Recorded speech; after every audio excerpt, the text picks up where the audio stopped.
Hello, YouTube. This is Mr. Hanson, broadcasting from my basement in May of 2020. This video is about chapters 9, 10, and 11 of The Outsiders. I'm going to go over a summary of the chapters as well as show you some of the quotes, and then I will go through the paperwork. So please bear with me if I make any mistakes, because this is a video that is obviously pretty low budget, and I'm going to do a couple takes, but I assure you I will make a mistake. So when I do, let's just go ahead and move on from there. All right, so we're in chapter 9, and we find out that the Greasers are preparing for the Rumble. It's 6:30 at night. Ponyboy swallows 5 aspirins. I don't know if you've ever had aspirins before, but it's probably not a good idea to take 5 aspirins before you get in a fight, just as a little bit of foreshadowing there. And they're hyping each other up, getting excited for the fight. This is kind of a unique quote right here. Greasers may not have much, but they have a rep, that and long hair. What kind of world is it where all I have to be proud of is a reputation for being a hood and greasy hair? From there, Ponyboy is talking to the other guys about the upcoming fight, and they go through why they like getting into fights, or if they don't like getting into fights. It goes through every member of the group there. And we find out that Tim Shepard is going to help them out, although we also find out that Tim Shepard's gang is quite different than Ponyboy's group of friends who are greasers. We find out that Tim is in the cooler, or in the reformatory, which is also known as in juvenile jail. And they're still hyping each other up. They're getting ready for the fight. And this is one of the questions you run into. Here's an answer to that to help you out with that. Why do the boys like to fight? Well, Soda fought for fun, Steve for hatred, Dari for pride, and 2-Bit for conformity, meaning 2-Bit just kind of went along with it. He wasn't necessarily into fighting, but the rest of the guys in the group were, so he didn't want to seem like the wimp of the group there. And this is a part where they go through Tim Shepard's group, and they find out that they just get worse rather than better as they got older, meaning this group of kids would probably end up in more trouble, etc., according to our narrator. And Ponyboy is the youngest person there. We find out more about Shepard's gang. This is a specific quote on page 140 that you could use in some of the questions coming up. Shepard's gang were used to fighting with anything they could get their hands on: bicycle chains, blades, pop bottles, pieces of pipe, and our gang never went in for weapons. So when they were in a fight, Ponyboy's group chose not to use weapons as part of the contingency of being in the fight. And according to Ponyboy, they're greasers but not hoods, and they don't belong with this bunch of future convicts. Okay? And it's going to be 20 versus 22, which is pretty close as far as the Socias versus the Greasers in the fight. Find out that Daryl, or Dari, meets up with his friend, or his former friend, Paul. And they used to be friends while they were playing football together. Here's a part about that that's kind of interesting. They talk about Jack London's books here. That's an allusion. If you watch the movie The Call of the Wild that was released in the last couple of months, that was based on a book written by Jack London, so that gives you an idea of where they're coming from there. They used to be buddies, I thought. They used to be friends, and now they hate each other because one has to work for a living, that'd be Dari. The other comes from the west side, and the other kid's going to college, it seems like. And then we find out that Dallas Winston shows up to the fight. How in the world did he get out of the hospital? Well, he says that he talked the nurse into it with 2-Bit switchblade. Then we have some really interesting details talking about the fight itself. Listen to that closely, or read through it if you have the book. It's kind of interesting how they go about that. And we find out that the Greasers beat the Socias. All right.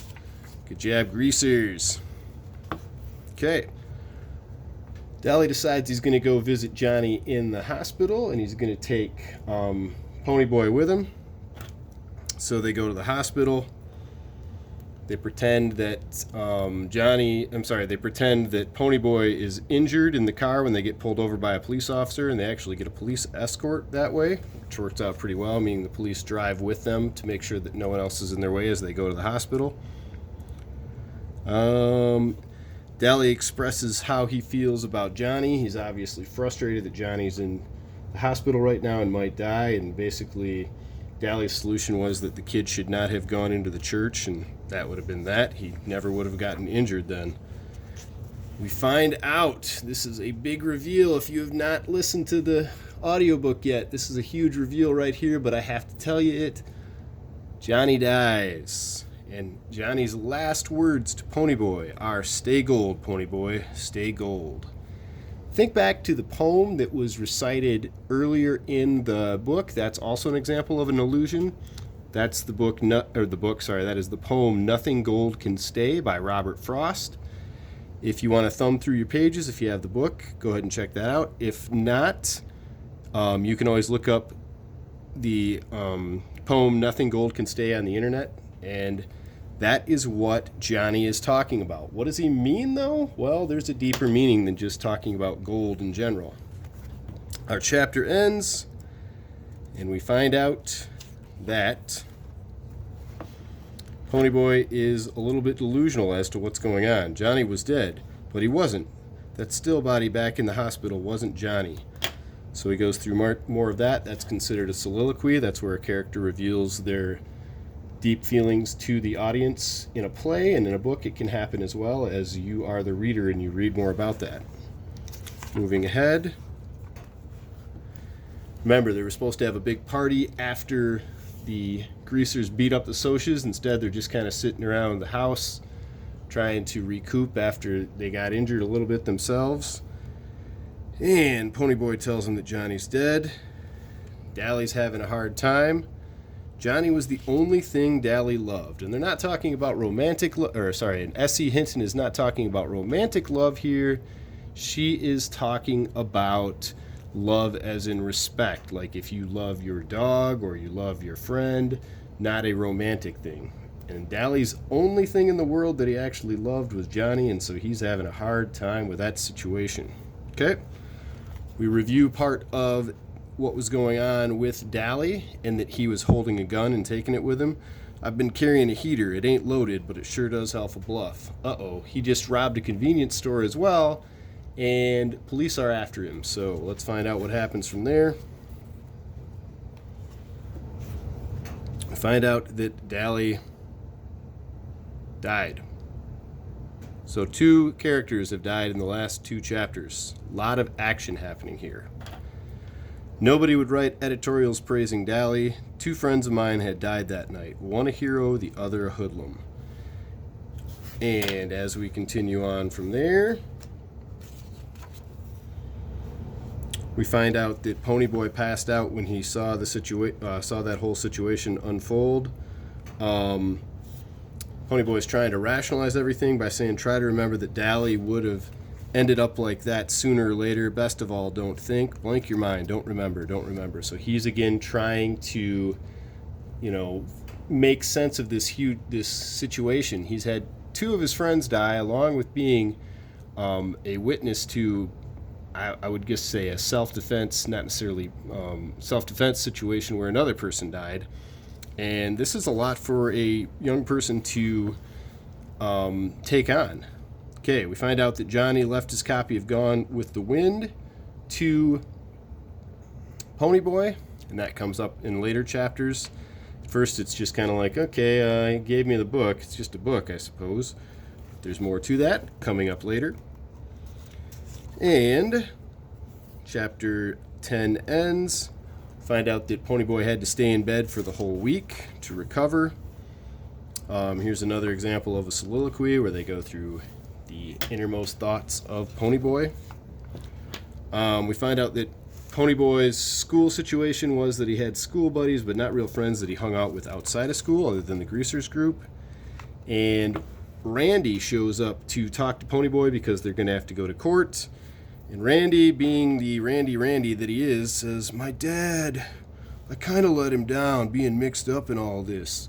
So his friend's dead. He's kind of more concerned about what his dad thinks about him, which is, I don't know. Ponyboy says that was the dumbest remark I ever heard anyone make. Think about whether you agree or disagree with that.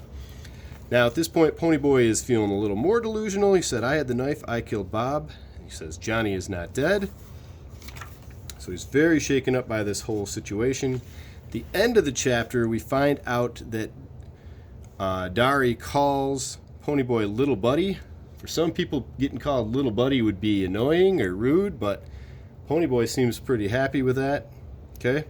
He'd never called me that before. Soda was the only one he ever called Little Buddy. So now Ponyboy feels that Dari respects him to a certain degree.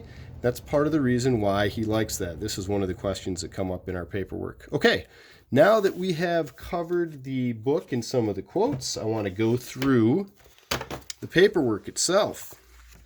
And in Chapter 9, why do the boys fight? They're talking about whether they like the fighting or whether they do it for conformity. I went through that earlier in this video. What is the difference between Tim Shepard's gang and Ponyboy's? Please explain your answer. I explained part of that as well as what they say directly with quotes in the chapters. So please go back in the video if you need to with that. What do you think Johnny's last words to Ponyboy mean? I mentioned that as well. That has something to do with the poem by Robert Frost. See if you can come up with your own meaning for those words, though, and it doesn't have anything to do with gold as in solid gold. It's more of a metaphor. Why did the boys put on more hair oil than necessary? That's before the fight. Think about why they were putting on more hair oil than they would otherwise. It might have something to do with them getting excited for the fight. Again, please make sure you're writing complete sentences. Practice that skill so that you maintain that skill. Who are the good guys and who are the bad guys and the outsiders? Please explain.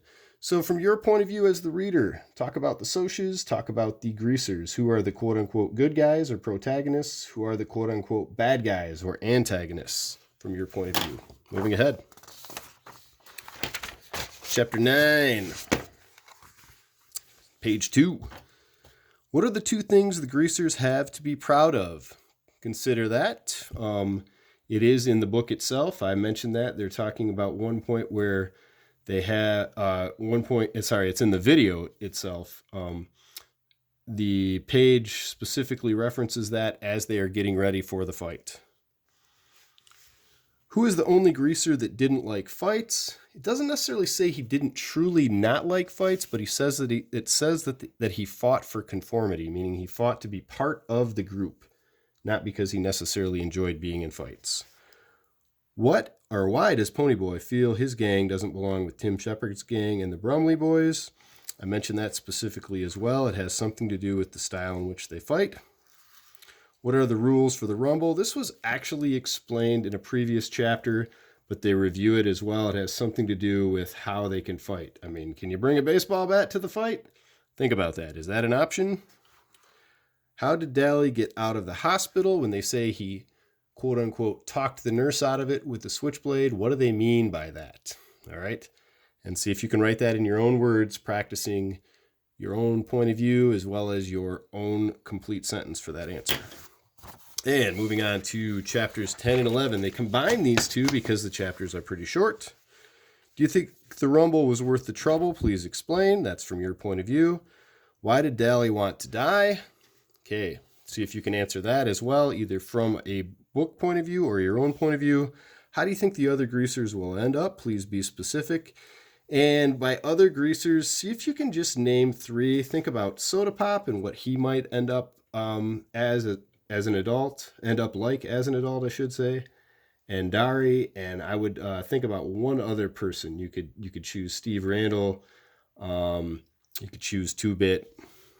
We hear a lot about Ponyboy already, so you could write about him if you wanted to as well. But just choose 3 greasers to discuss how you think they will end up. Why do you think Ponyboy was concerned whether or not he had asked Dari while he was unconscious? Think about that.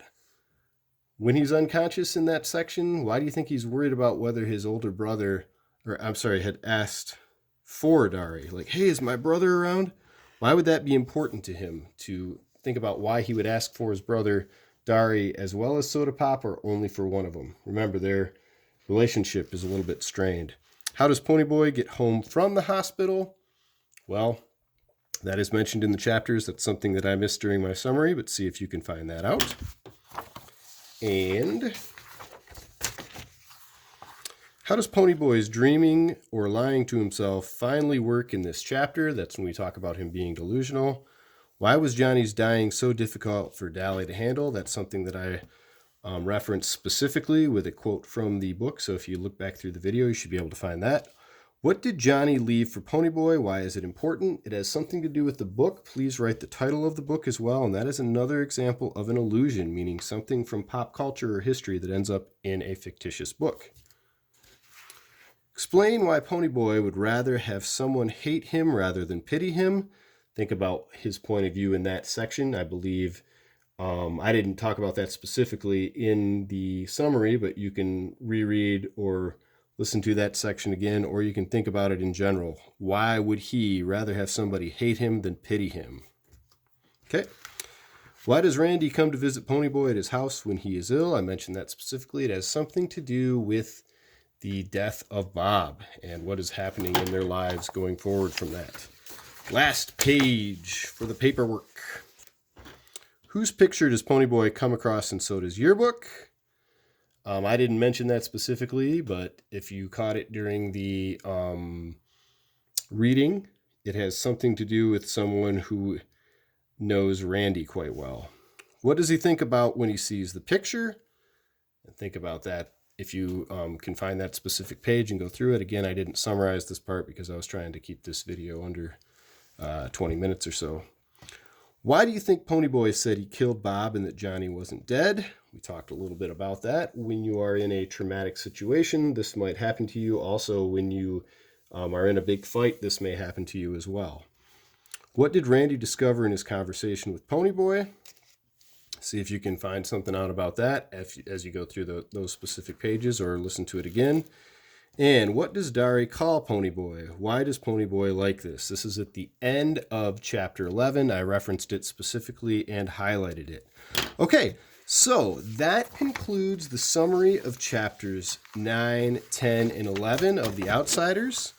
If you have any questions at all, feel free to email me. Feel free to also check out our video conferencing hour from 9 in the morning to 10 in the morning on Tuesdays and Thursdays. We had a good one yesterday.